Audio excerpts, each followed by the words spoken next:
Günaydın. Viyana'da ilk günümüz ve şansımıza hava o kadar güzel ve güneşli ki gökyüzü bile masmavi. Şimdi bugün ilk günümüz ve aslında son günümüz Viyana'daki. Sabah kalktık, güzel bir dinlendik. Dün akşamki o enkaz halimizden sonra biraz kendimize geldik. Şimdi dışarı çıkıyoruz. Önce güzel bir kahvaltı yapacağız. Ondan sonra Schloss Schönbrünn'e gideceğiz. Oraya çok yakın bir yerde kalıyoruz zaten.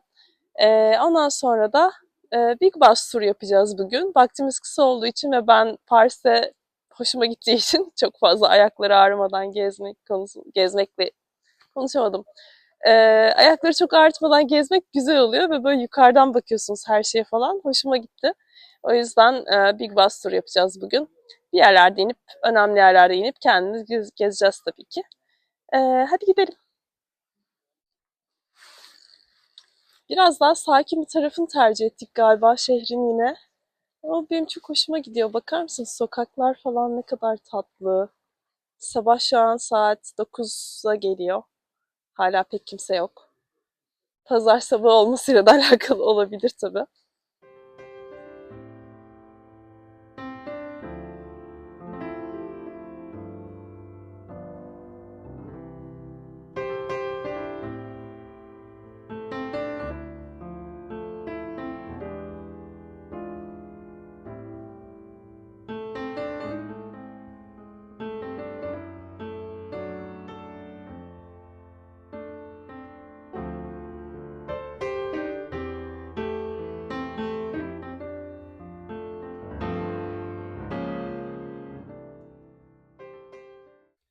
Schloss Schönbrunn çok büyük bir yer. Çok büyük bir park, saray, içinde pek çok şey var. O yüzden biraz eve yakınlığı beni yanıltmış aslında. Evden yürümek yine uzun sürdü. İçeri girdiğinizde biz tam böyle courtyard'ın girişinden, ana girişten girdik. Karşıda saray, ortada işte kocaman bir avlu. Oranın sağ tarafından, öncelikle tabii güzel fotoğraflar çekiyorsunuz. Atlar falan. Ondan sonra oranın sağ tarafından bir giriş var bahçelere geçmek için. Şimdi biz de orayı takip ettik. Şöyle size biraz etrafı göstereyim. Buradan devam edeceğiz ve yaklaşık 20 dakika kadar sürecek yürümemiz. Sonra oturup bir yerlerde artık bir şeyler yiyeceğiz.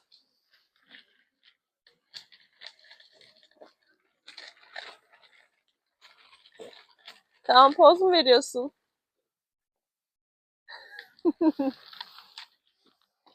Bu arada bunların hepsini yapmak ücretsiz. Biz içine girmedik sarayın. Bilmiyorum. Tatillerde genelde biz biraz daha dışarıda dolaşalım. Mümkün önce çok yer görelim. Böyle hani biletle çok önemli bir şey değilse içeri girip vakit harcamayı çok sevmiyoruz. Ama bu da bir tercih olabilir. Tabii bir de bir günümüz olduğu için sadece onunla da alakalı olabilir. Şeyin yanından geçtikten sonra bahçelerde gerçekten çok güzel manzaralar var. Ve sadece buraya gezmeye, turistik amaçla gelenleri değil, normal koşu yapmaya ya da çocuğunu oynatmak için, gezdirmek için gelenleri ya da hava almaya gelenleri de görebiliyorsunuz.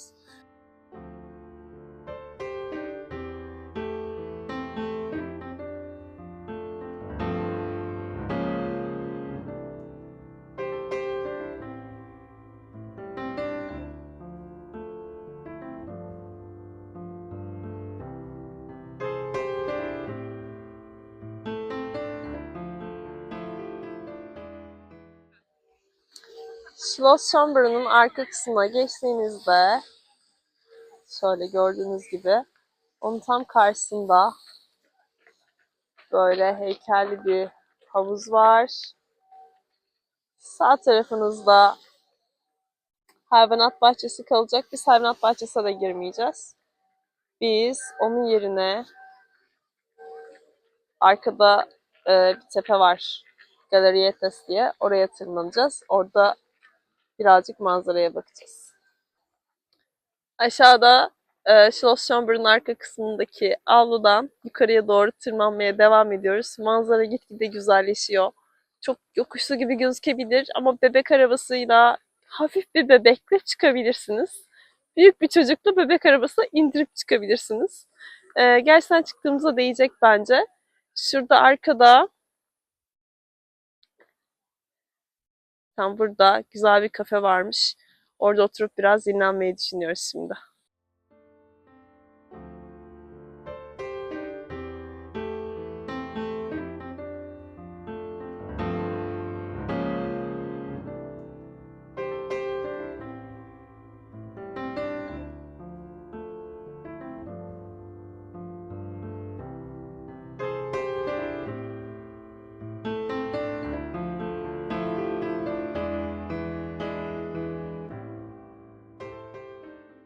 Gloriette'nin oradaki kafeye oturduk şimdi. İçerideki ortam çok güzel. Tam böyle, tam Viyana yani. İşte canlı müzik, violin çalanlar. Evet Kaan, konuşuyorum, anlatıyorum. Kimle konuşuyor? Herkesle konuşuyorum. Dinleyen herkesle konuşuyorum şu anda. Ağır da bir ortam var. Biz yine de dışarıda oturmayı tercih ettik. Seçeneklere gelirsek, öncelikle burada da İngilizceye tercüme anlamında çok iyi olmadıklarını söylemek istiyorum. Biz otele girerken de mesela bize gönderdikleri web sitesinde çok yaşa anneciğim şey yazıyordu. En yakın istasyon şurası yazıyordu. Meğer o metronun gittiği yönün adıymış. Gibi böyle İngilizce sıkıntılar var. Bir de daha güzelini göstermek istiyorum size. Cafe Americano. Öncelikle Americano. Bir dakika, nasıl göstereceğim? Bunlar hep tecrübe. Öncelikle Americano'nun fiyatına dikkat çekmek istiyorum. Sonrasında da bu içeceğimiz 6.90 euroluk Americano'yu Extended Coffee şeklinde çevirmişler. Size içeriği de göstereceğim şimdi. Tatlılar çok iyi duruyor. Biz kahvaltıya geldik ama herhalde tatlıyla bir kapanış yapacağız.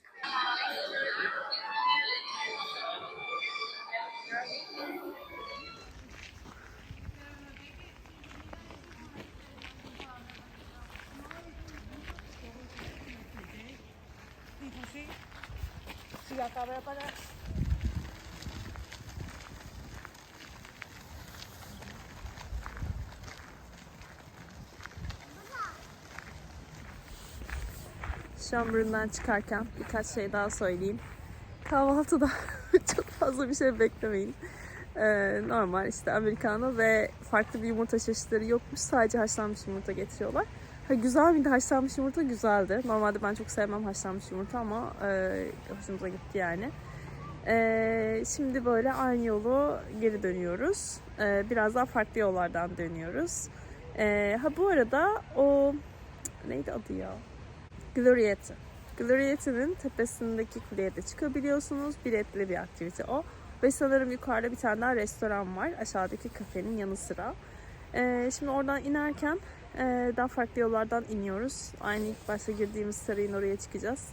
Eğer doğayı seviyorsanız, etrafta çok ağaçlıklı, ya burayı böyle kocaman bir orman gibi düşünebilirsiniz. Ve vakit geçirmek için ya da yürüyüş yapmak için çok ideal. Biz de şimdi otobüsümüze bineceğiz.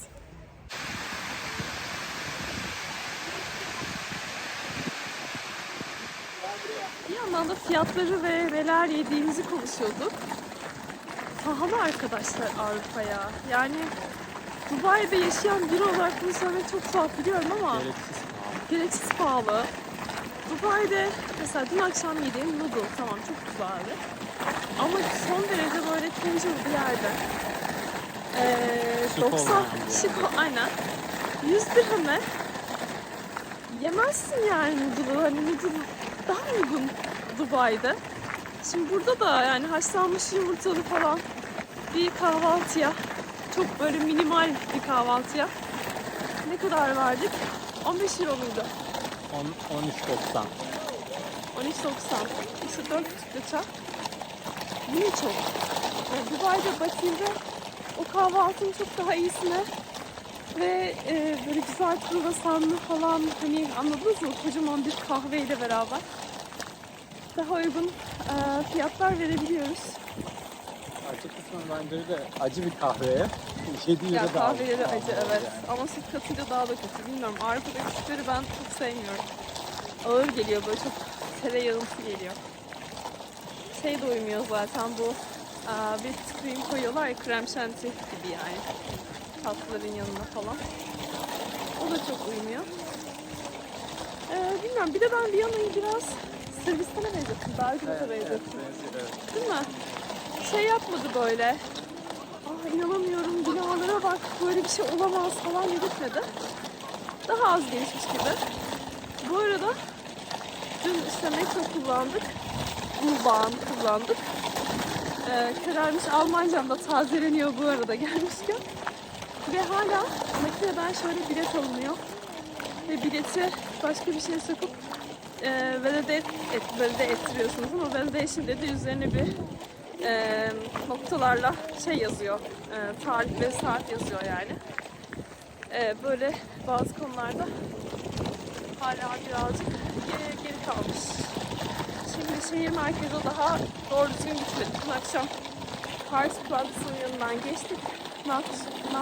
Mart'a gittik. Ama çok böyle işte Old Town ve diğer bilinen attraction'ları falan gezmedik. Gezdikten sonra düşüncemiz değişir mi? Göreceğiz. Ama sonbahar güzel. Yani Ekim ayında biz genelde bir tatil yapıyoruz mutlaka böyle. Kaan'ın okulu da bir hafta ara vermişti. Dur bağırmadık. Mikrofonum çok hassastır. Ve o sonbahar vibe'ını yakalama şansımız oluyor. Burada da özellikle Schlosspil'e gelmek o açıdan güzel oldu. Tam böyle o istediğimiz sarı yapraklar, kocaman çam ağaçları falan o ortamı yaşamış olduk. Bakalım şimdi eğer Bu arkadaki de lise defterinin çekildiği bina. Şimdi lise defteriydi aynen. Şimdi eğer kocam da severse otobüste gezme olayını bence bundan sonraki tatillerimizde daha az yürüyüp daha çok yer gezeriz diye düşünüyorum. Ben sevdim. İyi ki annemle gittiğimde öyle bir şey yapmışız yürümekten kaçınmak için. Yoksa biz yürümenin ayarını asla tutturamıyoruz. Ve sonuç olarak eve bitmiş olarak geliyoruz. Ama çok tatlı olmuyor. Ve bunu bütün bir haftalık bazen 10 günlük tatilin hepsini yaptığımızı düşünürseniz çok yorgun. Daha ilk günden yorgun oluyoruz zaten. Kaan da çok yoruluyor değil mi Kaan? Kaan. Yoruluyor musun?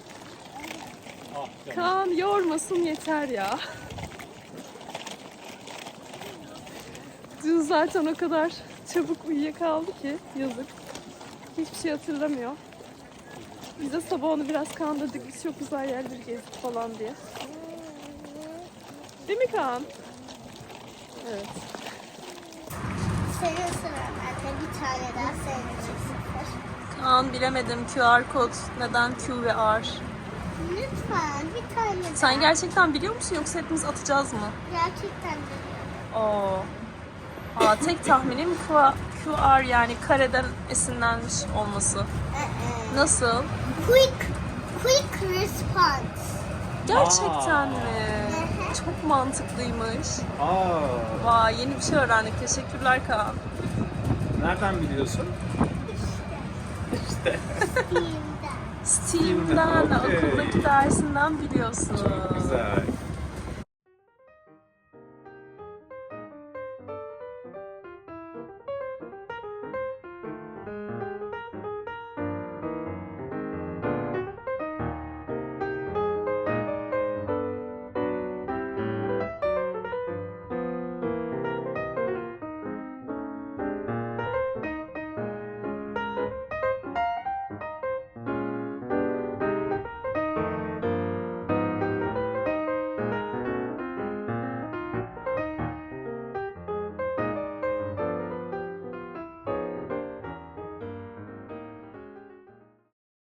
Şehir merkezine geldik. Opera binasının üst tarafındayız.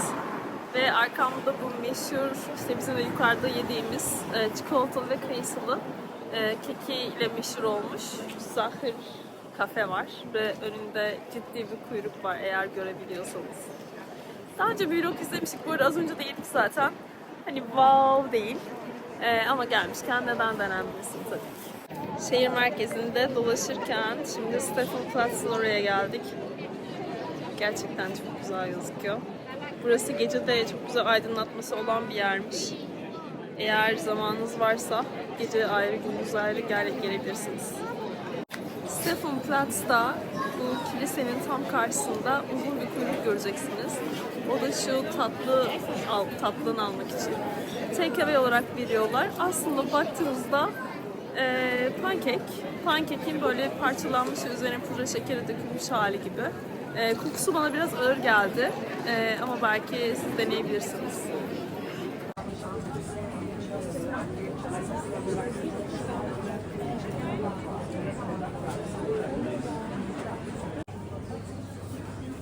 Gel göstereyim. Şu an Kaan'la neden o pankekten sadece deneyemeyeceğini, sadece azıcık deneyemeyeceğini anlatmaya çalışıyoruz. Stephanplatz'ta şimdi yürümeye devam ediyoruz. Civarda pek çok yeme içme yeri var zaten. Biz şimdi Graben ve Kolmart tarafında yürüyeceğiz. Güzel bir cadde varmış. Ayrıca bir de burada da ayrı bir dom varmış. Acaba oturup bir şinsel mi yesek ya? Oturup bir şinsel mi yesek? Vallahi bir şinsel yiyelim. O kadar kahvaltı yaptık ama hala ben açım. Zaten sen hiçbir şey O kadar yemedin. kahvaltı yaptın. O kadar bir tane haşlanmış yumurta sarısı yedim yani ama hala açım. Bence oturup bir şinsel yiyelim. Kaan ne yiyorsun? Hı? Ne yiyorsun? Çorba yiyorum. Mis gibi çorba yiyorsun. Mercimek çorbası. Hem de Viyana'da. Bir dahakine buraya gelelim. Yine buraya da gelelim. Sabah yere de bir daha gideceğiz. Biz nasıl yapacağız Kaan hepsini tekrar? Her gittiğimiz yeri beğeniyor Kaan. Değil mi Kaan? Neyse ki. Nihayet şinitzellerimizi yiyoruz. Bu kadar turistik bir yerin ortasında rastgele oturduğumuz şinitzelciden hem tavuk hem bira söyledik. Yemek kalmadı. İkisi de çok güzel ya. Yani et ya da şey olmasından, tavuk olmasından bağımsız şu dışındaki kısım ve pişme şekli çok hoşuma gitti. Bu kadar beğeneceğimi düşünmemiştim. Yani bir şey çok popülerse genelde o kadar iyi olmaz ya. Yok, gerçekten çok iyi.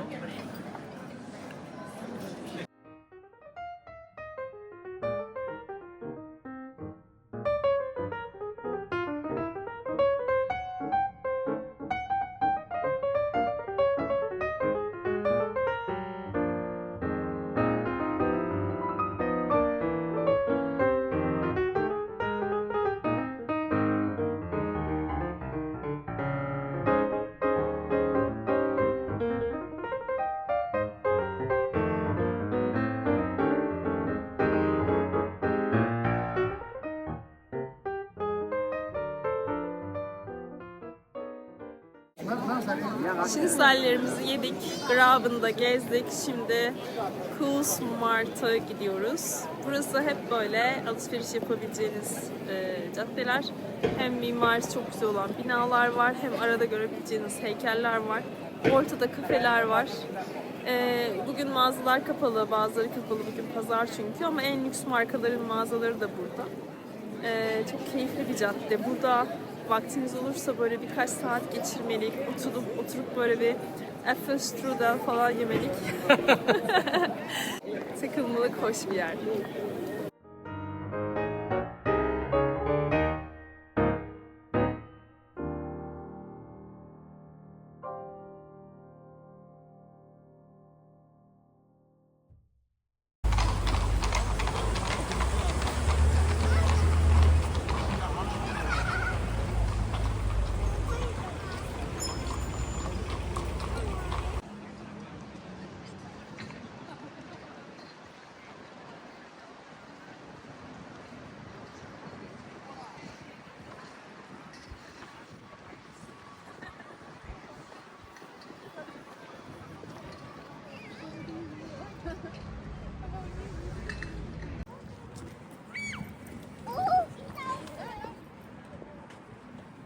Bak ben patlattım bir tane.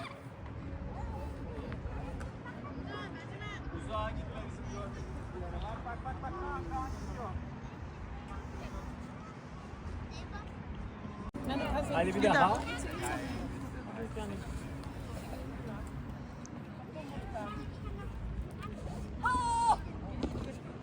Bravo Kaan sana.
Bugünkü Viyana gezimizi bitirdik.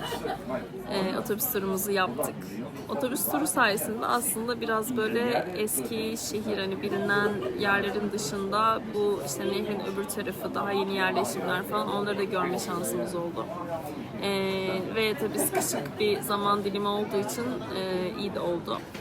Diğer Avrupa şehirlerinde mesela şehrin içinden geçiyor nehir ama burada öyle değil. Biz hani nehrin kıyısında değil diye düşünmüştük. Aslında biraz daha dışında kalmış. Çok da güzel manzaraları var. Eminim yazın çok çok güzel ve keyifli oluyordur. Şimdi en son aklımda şöyle bir şey vardı. Operaya gelip bir şansımızı denemek. Eğer bir konsere ya da operaya işte ayakta alınabilir miyiz, son dakika bir şey var mıdır diye. Onu bir deneyelim dedik. Orada birkaç satıcıya denk geldik. Şey duruyorlar, hani işte gerçekten güvenilir duruyorlar, yaka kartları falan. Onlardan başka bir şova bilet aldık. Tam da böyle, çok geç anneciğim. Tam da böyle Kaan'ın da sevdiği müzikler var. İşte Mozart'ın Türk Marşı var, Vivaldi var falan. Onları görünce dedik tamam alalım. Emin diyor ki bence giremeyeceğiz. Boşa gitti para. Ben diyorum ki bence gayet şeydi. İngilizcesi aklıma geliyor, Türkçesi gelmiyor aklıma kelimenin. Yani güvenilirdi, sahte değildi. Bakalım bir saat sonra göreceğiz. Bu esnada akşam yemeği olarak da Apfelstrudel yiyoruz. Ya bu şekilde bugünkü yemelerimizi kapatıyoruz diye düşünüyorum. Genelde böyle tatillerde ev tutmayı tercih ediyoruz. Hani evde belki birkaç öğün, belki bir kahvaltı yapabiliriz, basit bir şeyler diye. Ama bu sefer enteresan, yani her yer restoran, her yerde böyle kafeler falan bir şeyler var, canlı yani. Ama market o kadar az ki hiçbir zaman yolumuzun üstünde böyle eve gideceğimiz zaman bir market, ufacık bir yere bile denk gelmedik. Hani böyle bir yumurta alalım, bir domates salatalık alalım falan. Bir türlü denk gelmedik. O yüzden evin mutfağın hakkını veremedik bu sefer. Şimdi kahvelerimize geldi. Espresso getirdi. Burada Amerikan diye geçmiyor menülerde. Başka bir şey var. Başka bir adı var, şu an unuttum. Burada da espressoyu getirdi. Suyunu ayrıca getirdi. Biz kendimiz katıyoruz. Enteresandı. Hep böyle Viyana ile ilgili, daha doğrusu Avusturya ile ilgili işte çok ırkçılık var. Hani herkesin böyle tavırlarından falan anlarsınız gibi şeyler duymuştuk. Ama hiç öyle bir şey olmadı, değil mi? Şimdilik. Gidiyoruz zaten Avusturya'dan yarın sabah. Hoştat'a gidiyoruz işte. Evet, pardon, doğru. Bir türlü şeyi kabullenemedim. Hallstatt ve Salzburg'da Avusturya'nın bir parçası ama Viyana'da ırkçılık yaşamadıysak bence oralarda yaşamayız yani diye umuyorum. Yani pasaporttan geçerken ya da sokaktaki insanlarda falan hiç öyle bir tavır sezmedik. Aksine herkes böyle çok tatlıydı, çok yardımseverdi. Böyle de tamamlarız umarım. Evet, konserin başlamasına yarım saat falan var. Dedik ki önden mi gidip soralım. Acaba gerçekten doğru muymuş yoksa scam miymiş? Doğruymuş. Doğruymuş. Yani konsere gidiyoruz. Kaan, mutlu musun?